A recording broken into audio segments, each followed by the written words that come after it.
am I going to do without sweet water and oil of talc? Still no caravan from the Dominion's perfumeries yet, then? Milady, I come bearing gifts. Gifts? Whatever is the occasion.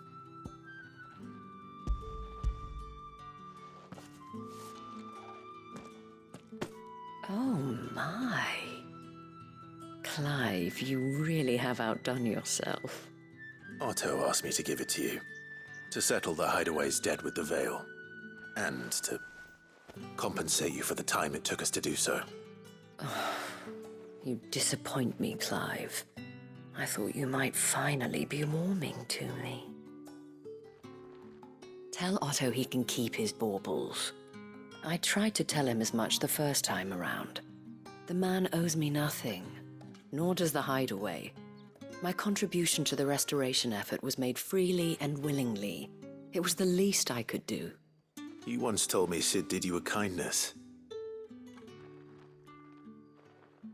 I'd like to do the same. Please, accept it. For my sake. And for Otto's. For all of us. For all you've done. It is rather fetching, isn't it? Very well. Otto is lucky to have you, Clive. I doubt anything could ever replace his son. But you and the others at the Hideaway are the closest thing he has to family. Otto had a son. Long ago, yes. Sid told me Otto lost him when he was just a boy, and blamed himself for not being able to stop it. I don't know how it happened, whether there was anything he could have done, but it was clear that it weighed heavily on him. I didn't know. How could you have? I doubt anyone did. Besides Sid, I've never met a man more keen to bear his sorrows in stoic silence. An ill habit, given that both have always been surrounded by friends desperate to help them. I'm beginning to see that.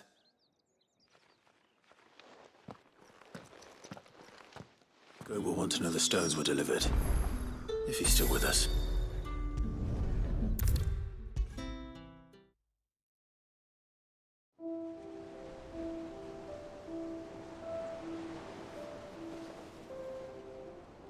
Goat. Still alive, I see. So Lady Karen accepted the ruby. Ah, about that. I tried my best, but she was just too stubborn to take it. She threw it right back in my face, in fact, and told me I could stick my stupid stone where the sun don't shine. Karen refused payment. I hope it wasn't something I said. I'm sure you were as tactful as ever. Let me see what I can do. Oh, wonderful. I hope you have better luck than I did.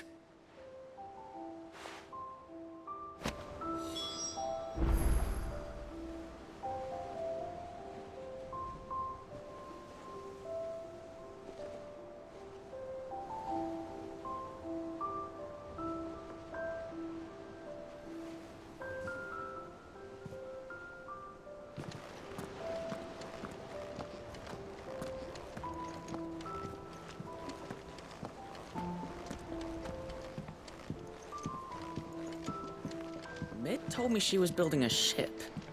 Really? That's a ship? Let's sail it around the lake. Is that the thing Tomes helped to build? Yeah. He said it was some sort of genius.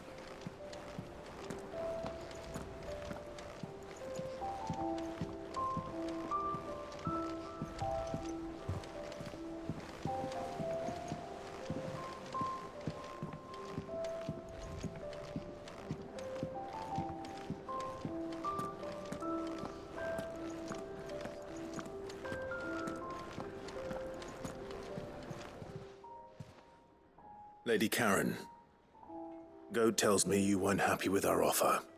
Would you prefer the debt was repaid in coin? What debt? I don't recall lending any of you like me hard-earned gil. I may have tossed a talent or two in the Hideaway's coffers, but those were donations, and you can hardly call it charity if you go asking for it back. Of course not. But one good turn deserves another. And our circumstances have changed. Surely you wouldn't shun the gratitude of a pauper who happened to have become a prince. Oh, so you're a prince now, are you? Fine. But I'm selling it and taking what I'm owed, then you're getting the rest whether you like it or not.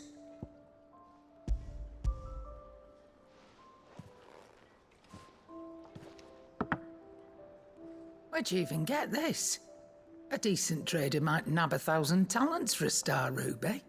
A canny one, meanwhile, might claim it were nicked from the belt of Sid the Outlaw himself and ask twice as much. Might be I already have a buyer in mind. Might be you even know her. A fine continental maid whose beauty's only eclipsed by a guile in commerce. You wouldn't mind, would you? Not at all. Just be sure to tell her that it's always a pleasure doing business.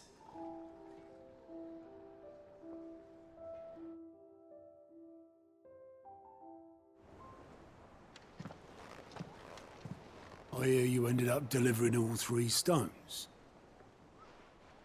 Thanks to this lump. I sometimes wonder what I pay you for. Speaking of which, I still haven't been paid last month's wages. Oh, so you remember what's owed to you then? Get your ass behind that disc of yours and don't get up before those ledgers are square. Right away.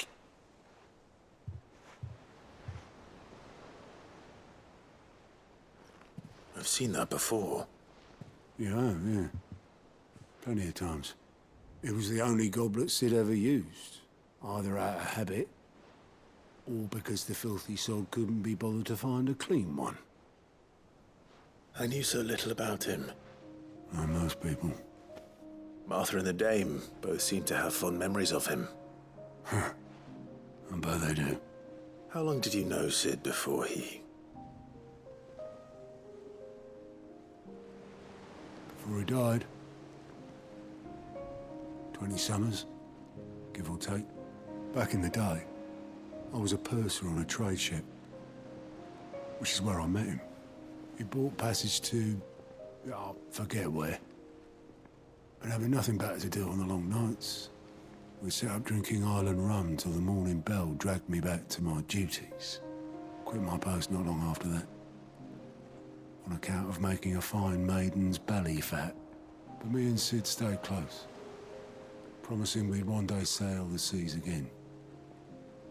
That was before fate stepped in and said she was having none of it. The magic woke inside my son soon after his first name day, and there was no hiding his knack. Couldn't you and your family have... My family were the ones who summoned the constable, wanted the monster taken away. I couldn't turn my back on him, forget what I felt, and I couldn't for the life of me understand how they could. Luckily, Sid was of the same mind as me. It was him who stood beside me when all I wanted was to tear the whole world down. Him who cried for me when I had no tears left of my own. Him who swore he'd do everything he could to stop it from happening again. And he was true to his word, too. Left the Royal Army once and for all. His ranks, his ribbons, gone. Just like that. Threw away everything he had. All to right a wrong that no one else had the courage to face. I knew then I'd follow that man to the ends of the earth.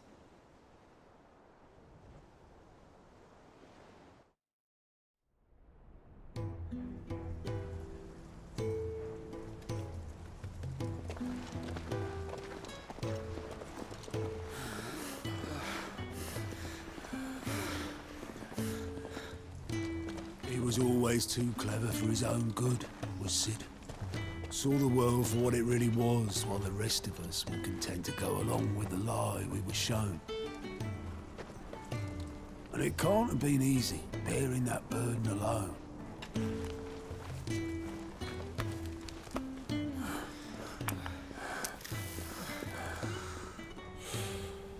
But he didn't let it stop him. He never lost faith in what he believed was right. And that gave us faith in him.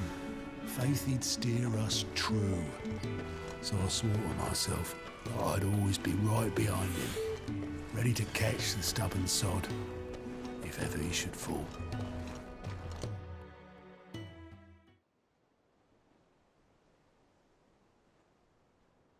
But I couldn't even do that.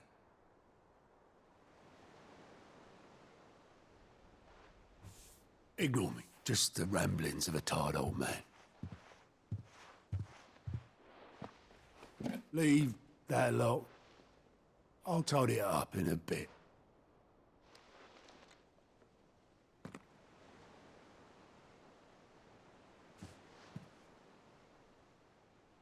This is Sid's handwriting.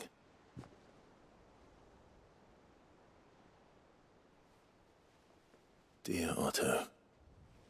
I may be drunk, but I wanted you to know this place would be fucked without you.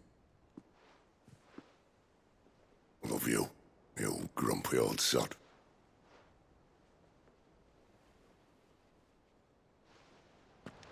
This note. What about it? Sid was right. Without you, we'd all be lost.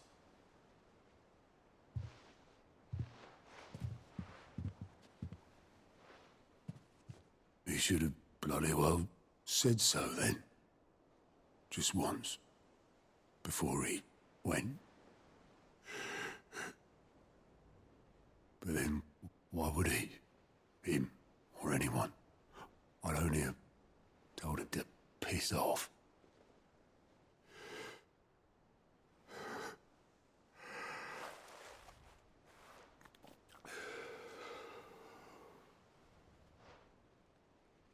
You're wrong, though. Both of you. It was never just me keeping the hideaway afloat. It was all of us. I just shoved people in the right direction. I barely seem to be able to do that anymore.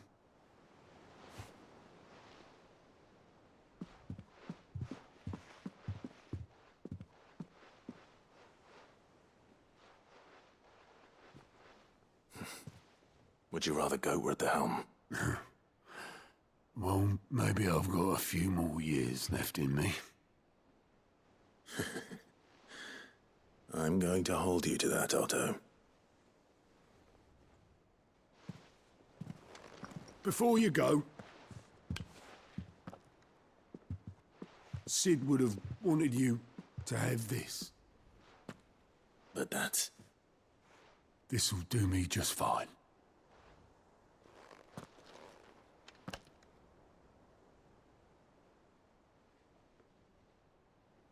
Thanks for the ray of sunshine. I'll see if I can't pay you back. Already have.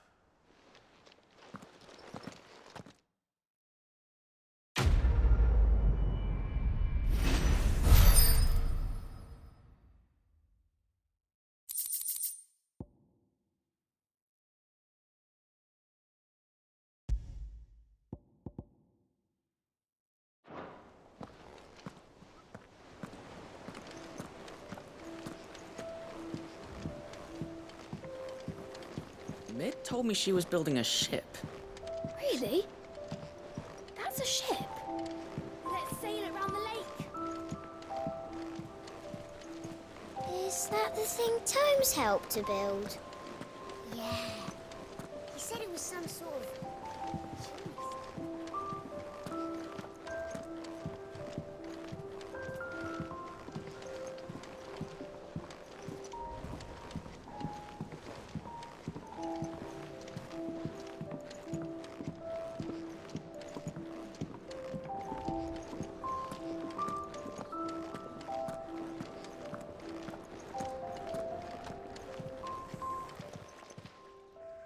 got your note.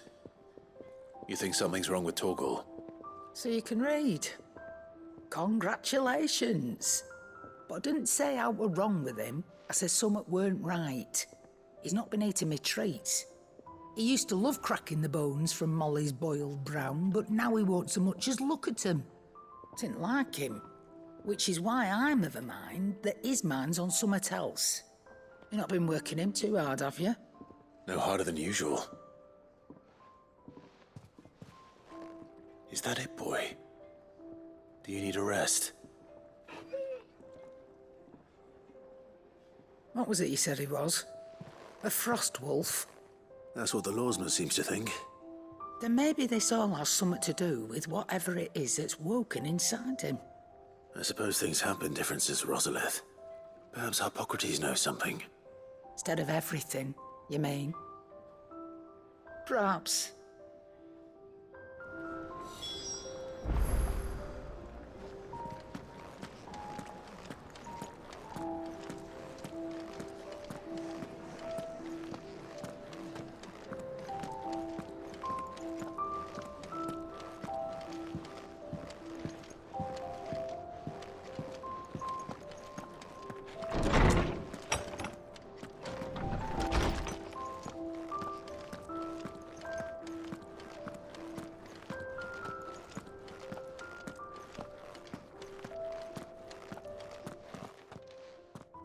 Lawsman, I need to ask you about Torgal. Something's not right with him. He isn't ill, is he? I don't think so. But according to Lady Karen, he seems to have lost his appetite, which is certainly a new development. She says he's hardly been touching his bones of late, and she believes it may have something to do with what happened at Rosalith Castle. I rather think she might be right, though not about his appetite. All canids are instinctively inclined to crack open bones for the rich marrow that resides within, and I see no reason why a frost wolf should be any different. Accordingly, I suspect it is not a lack of appetite that afflicts Torgal, but a surfeit of it. If we assume that his newfound magics require additional nourishment to sustain, it may well be that the bones Lady Karen is accustomed to providing are no longer sufficient. Frost wolves, after all, habitually prey upon far larger animals, whose bones may yield altogether different nutrients.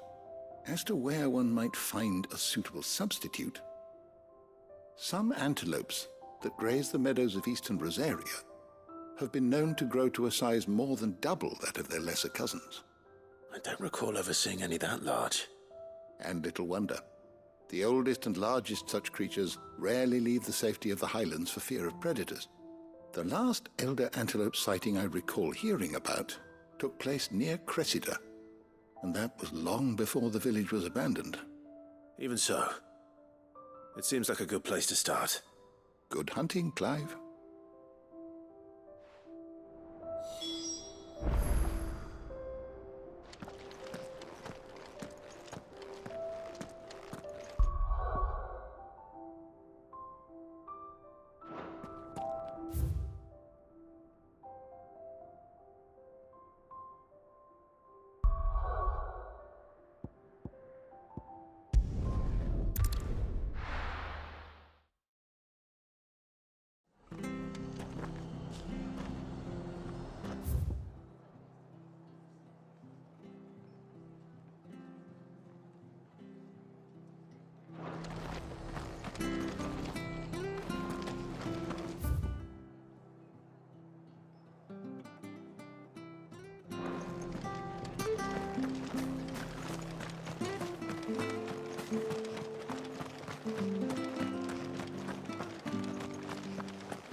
right.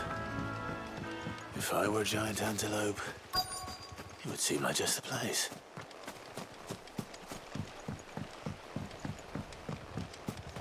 I doubt we'll find one bigger than that. You hungry, Torgal?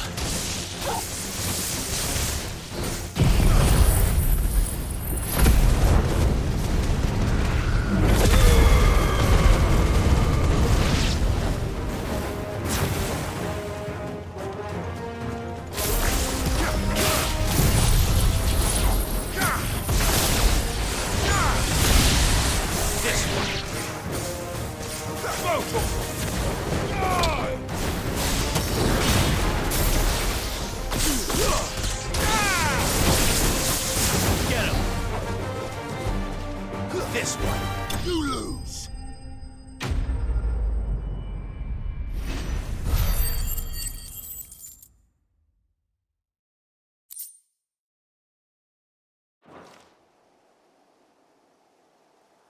Now.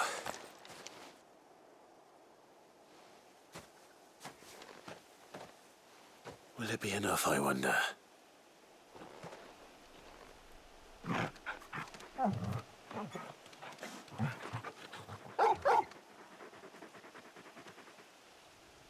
I say that answers my question. Which means we owe the lawsmen our thanks. You're just a big puppy, aren't you? A very big puppy.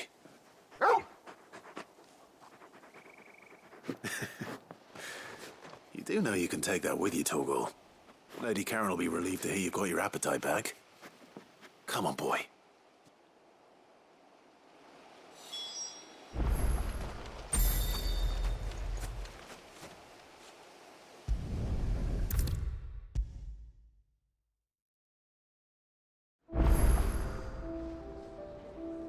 I noticed you and Torgal had gone off somewhere.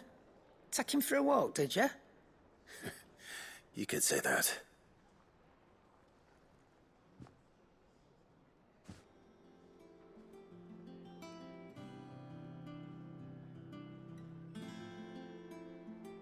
So, Molly's leftovers weren't good enough, eh? That'll teach me for treating you like you're still a pup. All right, no need to shout. Now we know what you're after, I can see about getting some in. Speaking of which, I brought one for later. Can I leave it with you?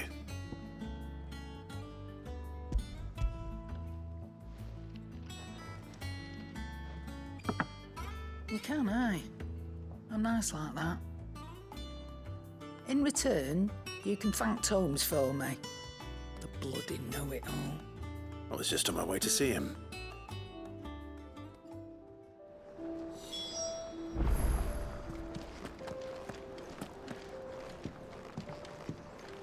Thank you, Clive.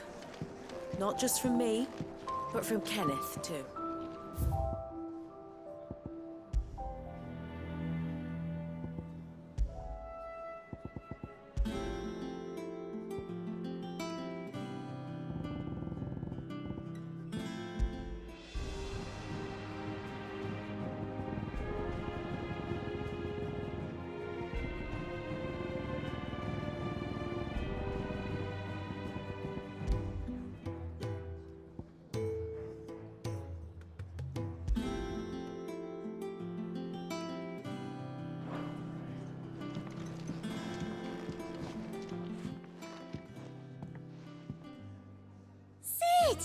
Look what the Cursebreakers brought back from Dalmekia.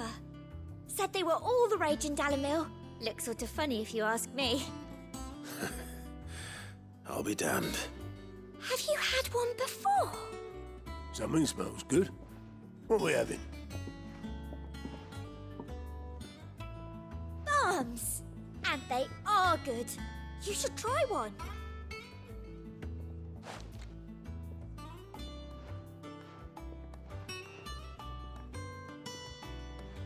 Eh? The bloody great hole in it. Who ate the rest? It's supposed to be hollow, silly. Haven't you ever seen Drake's Fang?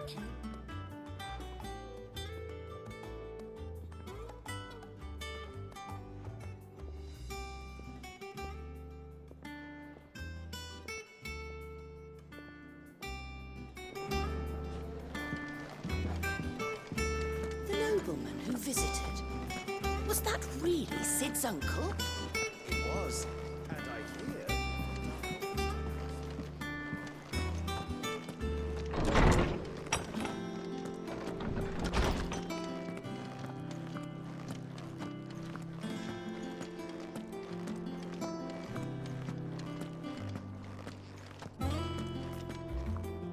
Ah, Clive. Were you able to locate your quarry? We were indeed, Lawsman. You pointed us in exactly the right direction. And Torgal's been a very happy hound ever since. Very good, very good. Lady Karen sends her thanks, by the way, for your part in solving the mystery. Ah. But that reminds me. After your last visit, I found myself pondering Torgal's talents. Do you recall our conversation concerning Lady Jill's role in Torgal's transformation? About how she somehow woke the power within him. Precisely that.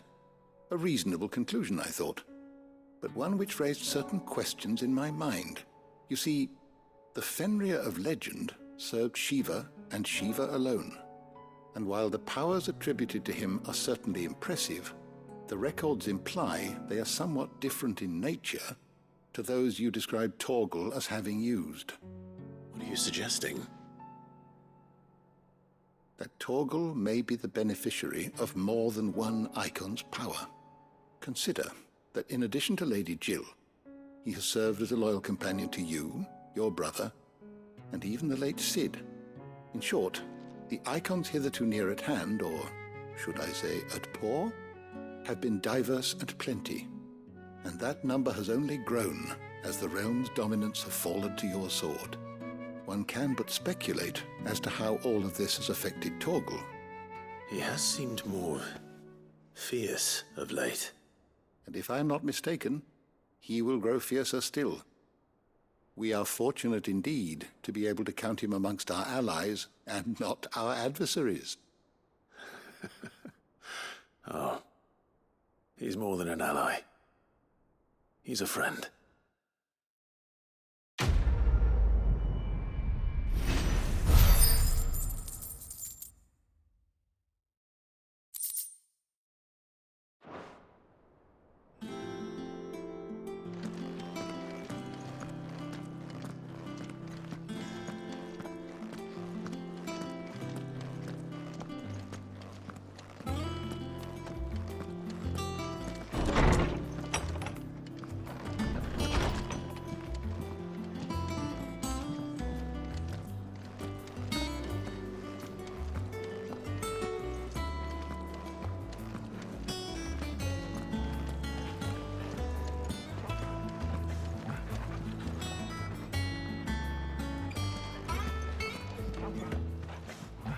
And what can I do for you?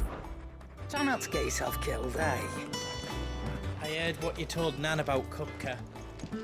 Hopefully all our old friends can rest easy now. Blackthorn, do you have a moment? Not really, no. This won't take long. I just wanted to ask how you're getting on. August was worried about you, that you might still be doubting your craft, even after learning the trick of that cuirass. Is there something else weighing on your mind? Perhaps sharing your thoughts might help. That bastard's like a dog with a bone. Still, he's got a keen eye, I'll give him that. He's just, well, Karen showed me something.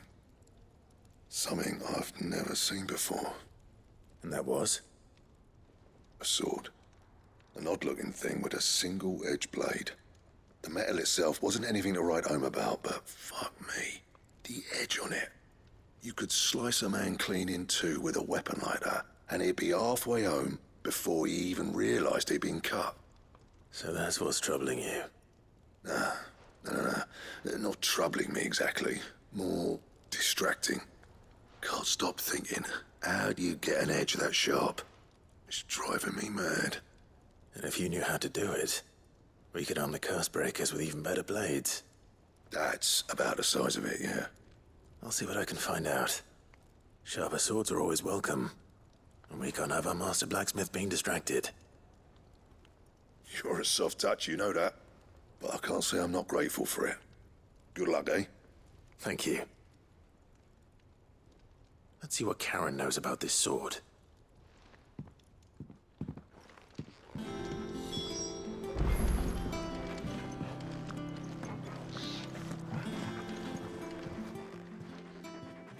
You're looking well, Karen.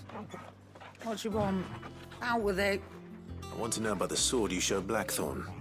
Single-edged and extremely sharp. Running around after him again, are you? I suppose I am, yes. But I need to help him find out how to work an edge like that. It's driving him to distraction. Little wonder, I suppose. There's not many like that make it as far as the twins, and those that do go straight into private collections. Which made it nice and easy finding a buyer. Can you tell me who bought it? Where is it now? You think I tell people who my clients are? Suppose you're not likely to go nicking him off me, are you now? Fine. If you stop mooning at me like that. Lord Ignac's the man you want. Dalmecian bloke. Collects weapons and the like. And he's got more money than sense, which is why he's one of my favourite clients. Reckon he'll still be at the inn in Dalamil, where I left him. Thank you, Karen. Oh, and he's a touch eccentric, if you take my meaning. I appreciate the warning.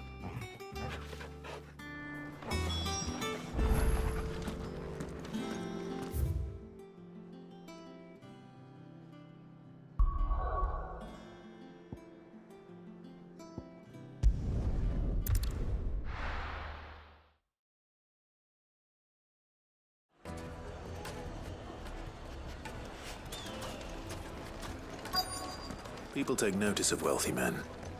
Shouldn't be too hard to track down Karen's collector. The St. Drake's Fang is gone. Back again, are you? Any more trouble and you'll be barred for life, however deep your friend's pockets might be. Don't know for sure. It could have just been a tremor.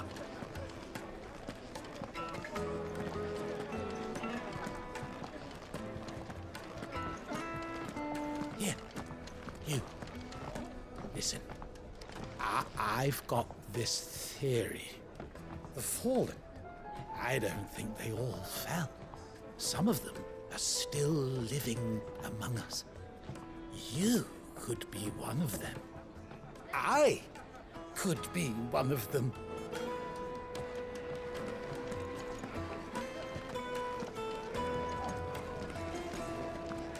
Welcome. If you're hoping for a bed, I'm afraid you'll have to look elsewhere. One of our wealthier patrons has purchased the use of every room, hoping to keep out the riffraff, as he puts it.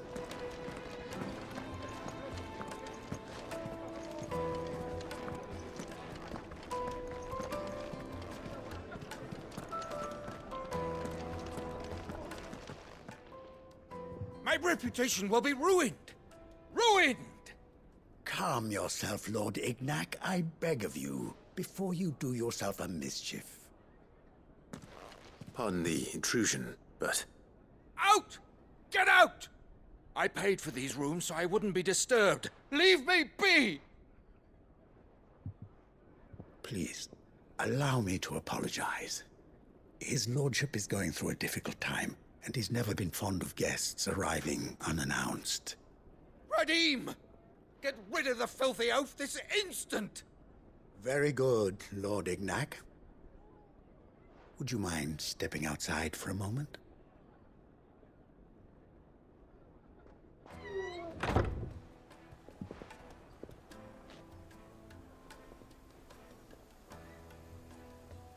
I'm sorry if I've caused you any trouble. That? Oh, no. That's just how his lordship is.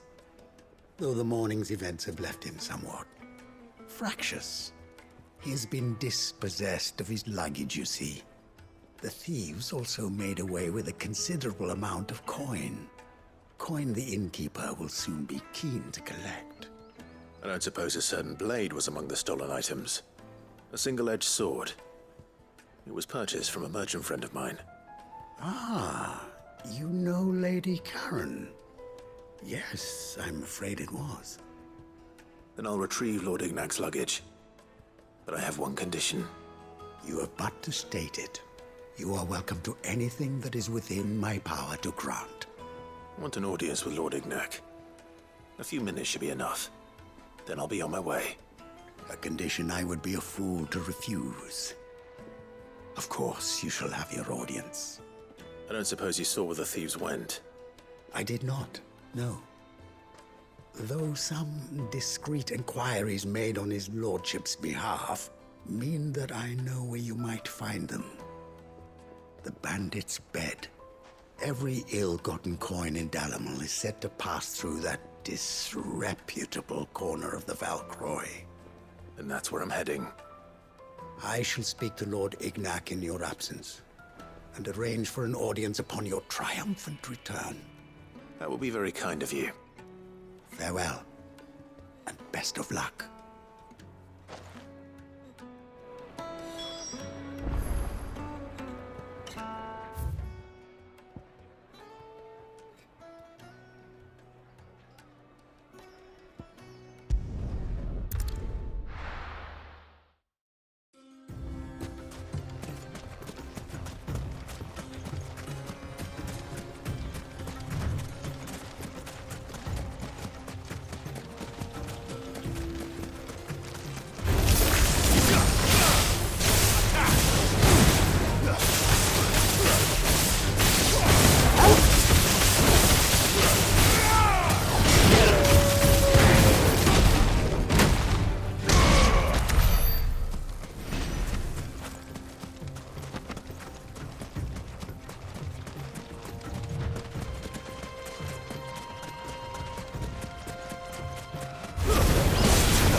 Preying on the trade caravans.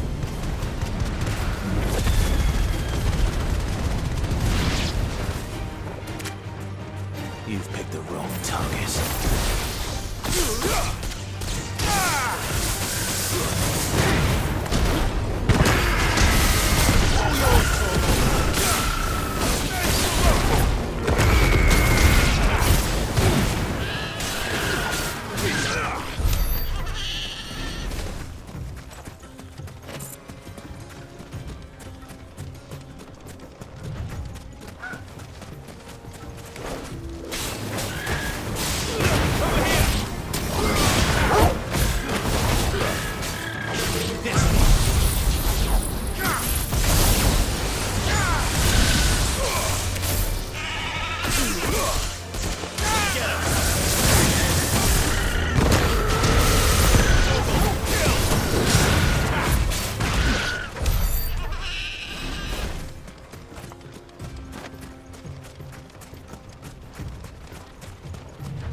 open it! Come on, that's it! Tear the bastard's head off! Get him!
This must be Ignac's luggage. Nothing seems to be damaged. All right. Let's get it back to Dalamel.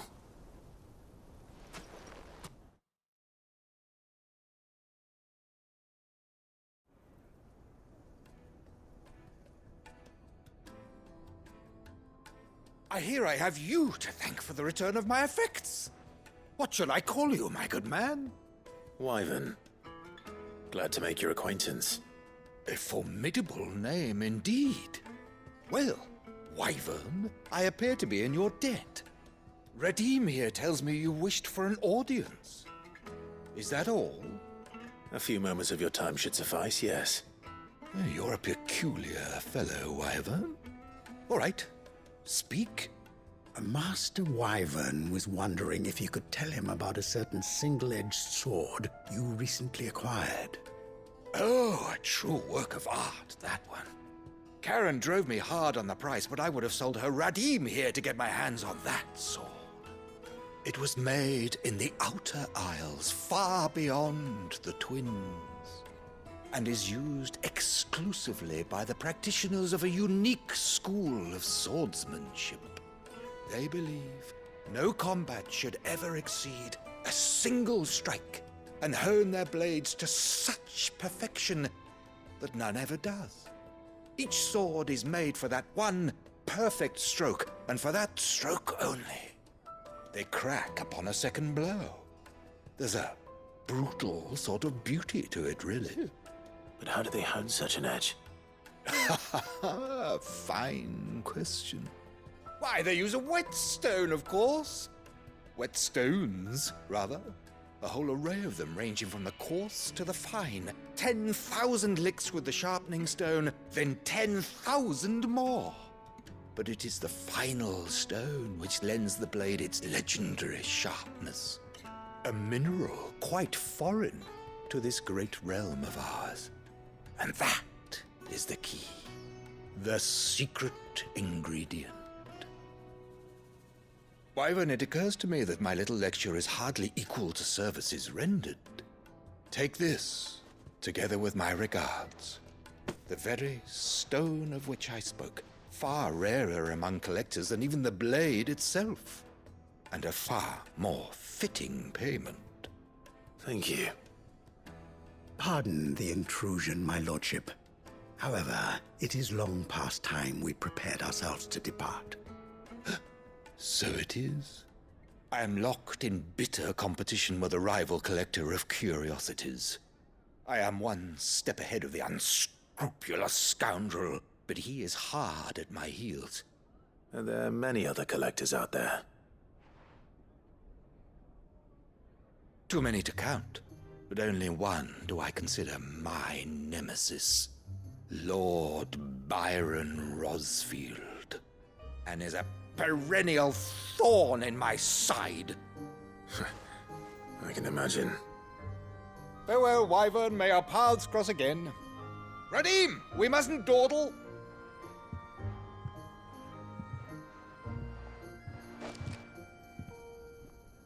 I think his lordship is rather taken with you, Master Wyvern.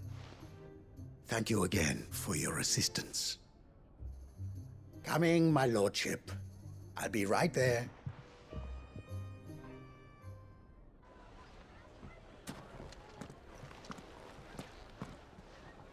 Trust Uncle Byron to find such an interesting rival. Now, let's see what Blackthorn makes of this whetstone, shall we?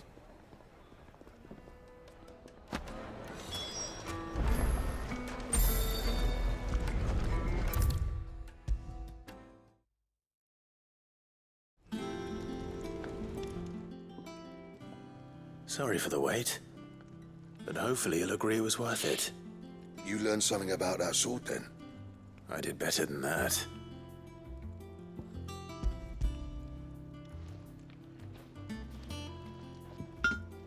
A whetstone? Yes. But not one you'll find anywhere in Valisthea.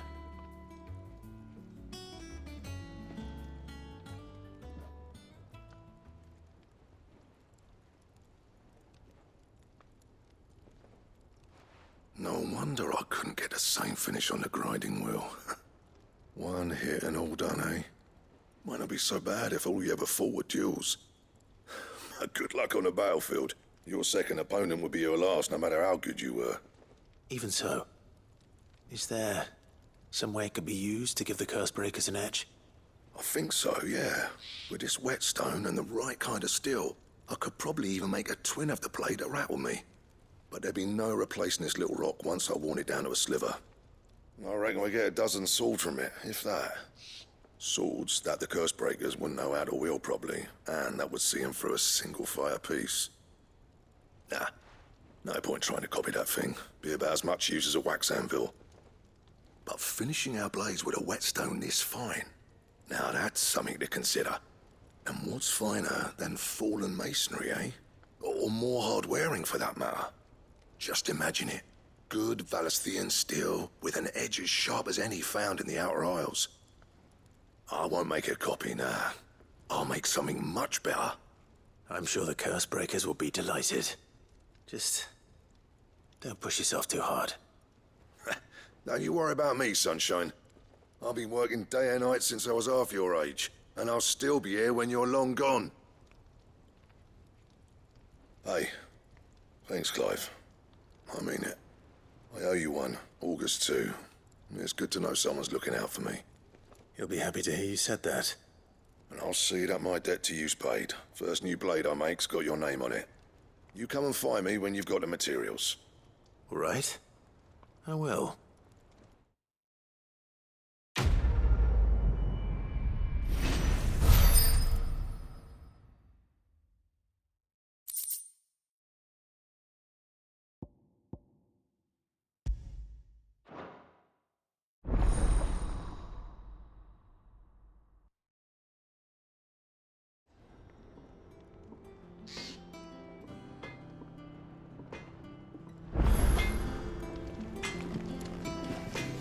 What do you need? A Sancfordian, do you?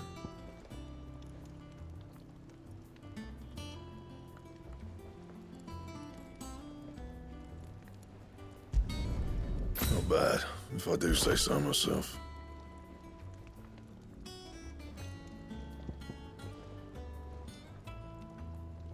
That it?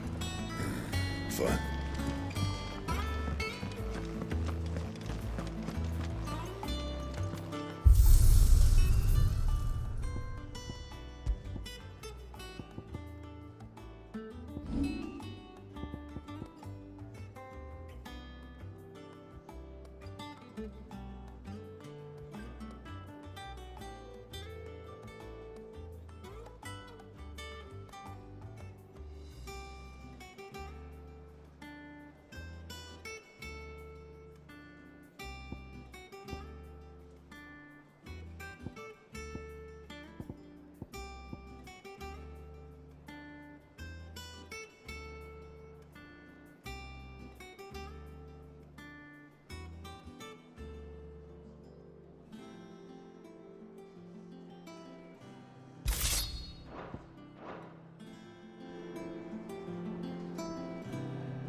He cracked the crystal too.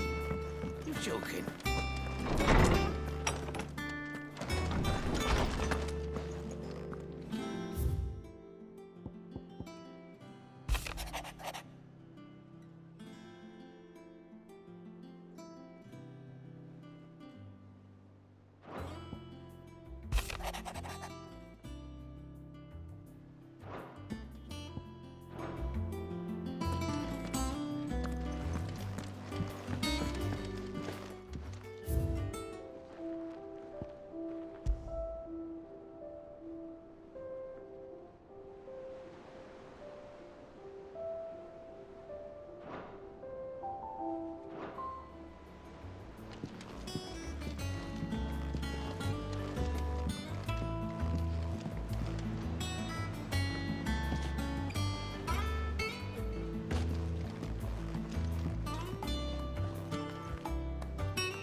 Is that the thing Tomes helped with? Mid told me she was building a ship.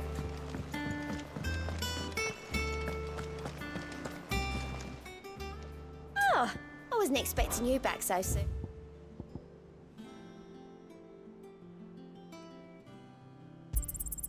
Here you are.